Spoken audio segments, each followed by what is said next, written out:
ఒక చిన్న గ్రామంలో ఒక రోజు అపరిచితుడొకడు వచ్చాడు. అతని పేరు కాళీ. చూపులో ఏదో వింత భయం ఉండేది.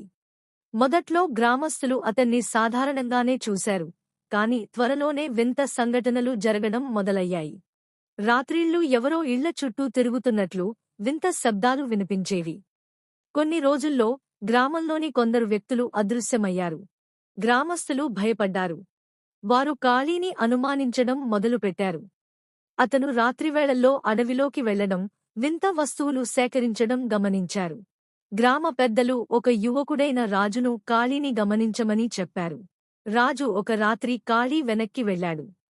అడవిలో ఒక గుండీలో కాళీ అదృశ్యమైన వ్యక్తుల వస్తువులను దాచి వింత పూజలు చేస్తున్నాడు.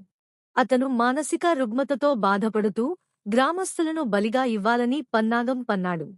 రాజు వెంటనే గ్రామానికి తిరిగి వచ్చి అందరికీ విషయం చెప్పాడు. గ్రామస్తులు కలిసి కాళీని పట్టుకోవడానికి ఒక పథకం వేశారు. వారు అతన్ని అడవిలోకి రప్పించి ఒక ఉచ్చులో బంధించారు.